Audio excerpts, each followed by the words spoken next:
start off by taking a look at the cab.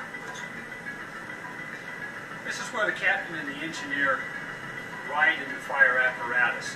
The engineer is the individual that drives and operates the unit. The captain, of course, is in charge of the crew.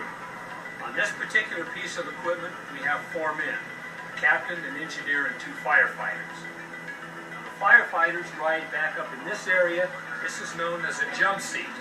As you can see, they ride facing to the rear. When we get a call, the firefighter gets on the unit. He's putting on his turnout coat, his pants, his other gear, and he's also putting on the breathing apparatus. That way, when we get to the fire scene, he's ready to go to work. He just has to step off the unit, and he's ready to go. In this particular compartment, as you can see, we've got what looks to be a large fan, which is exactly what it is. This is a gasoline-powered smoke ejector. When we go into a building that's full of smoke, we have to get the smoke out in order for the firefighter to come in and fight the fire. We do this by using these large fans. We carry 2 of these on the unit.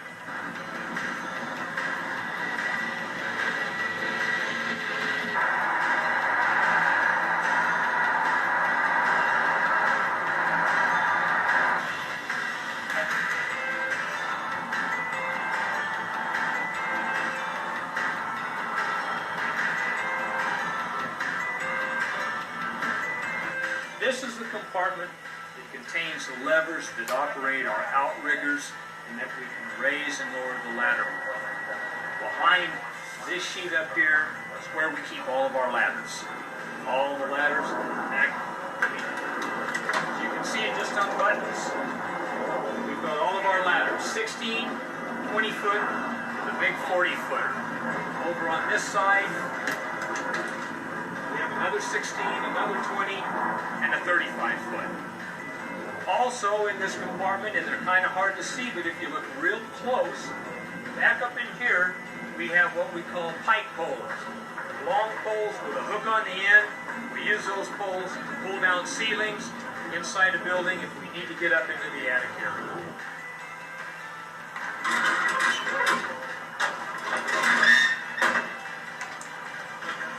Okay, I'm now up in the basket of the unit. As we told you previously, this will go 100 feet in the air. Now, you see this big red thing here? That's a nozzle. There's basically no difference between this nozzle and the nozzle you have at home on your garden hose. The only difference is this nozzle just a little bit bigger. Works on the same principle. We can flow at maximum gallonage, 1,000 gallons a minute, through this nozzle. And all you have to do to operate it is just to turn it like this, and you get a wide pattern, or you can get a very sharp, definite pattern. By turning this wheel, we can rotate it from left to right. By loosening it up, as you can see, up and down. This piece of equipment is used primarily for large fires. A large building where we need to get up above the fire, shoot water down on it to literally drown out the fire.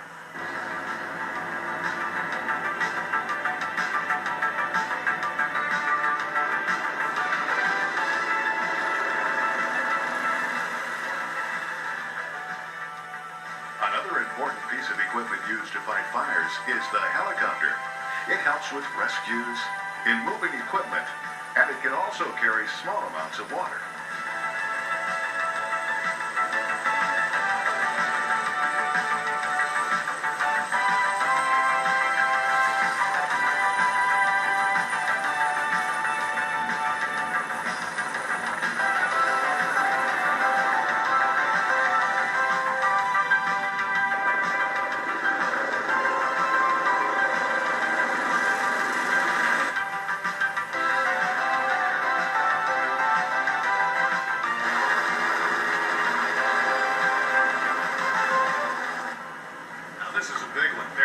Different kinds of firefighting vehicles. This is an airport fire truck, and as you can see, not all firefighting vehicles come in the color red. This is one of the biggest firefighting trucks. It's yellow, It costs almost $500,000, and it's for fighting some very special kinds of fires. Hi, I'm Mike Strauss. I'm with Ontario Airport Fire Department, and today you're looking at one of the biggest trucks in the fire service today. This particular vehicle is specifically designed to fight airport firefighting. What that means is if there's a plane crash, we'll go ahead and take this truck out and we'll squirt water on it. It's specifically designed to fight airport fires. And what we have here on the front are what we call two turrets. And what they do is they just squirt water out of them from here and here. The top one there squirts water out at a rate of about 1,200 gallons a minute, and that's about 15 to 20 bathtubs full of water a minute. And the bottom one squirts out at a little bit lower rate of about 500 gallons a minute. And what also comes out of the water is what we call foam. Like you take like a bubble bath, you have like foam sitting on top of the water, and that's what comes out of this as well. Okay, now we're inside the cab, and we wear these headphones so we can communicate with the tower, which tells us if there's a plane coming our way or not, and to communicate with other firefighters and other fire trucks. And inside the cab, we control most of our firefighting by what we call joysticks, and they're just like a basic video game at your video stores or whatever.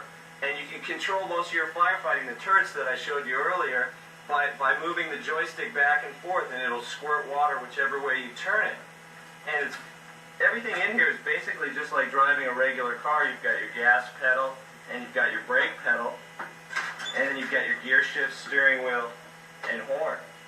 Different types of firefighters use different types of protective equipment. As you can see, I've got a yellow coat on, and you guys here at the airport wear silver coats. Right. They're basically designed for the same thing, to protect you when you go into a fire.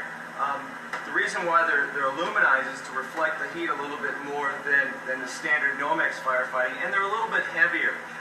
They're aluminized suits, so they're a little heavier, and they're able to retain a little more heat, reflect a little more heat, because at a fire, when it burns close to 2,000 degrees, the fuel itself. So it enables us a little more time to be able to fight the fire real close at hand. And what we have down here are just basically the same thing with pants, and everybody has the regular fireman boots. And, well, here's a question for you, Dave. Do you know why firemen have red suspenders? I have no idea. So hold up, there's your pants.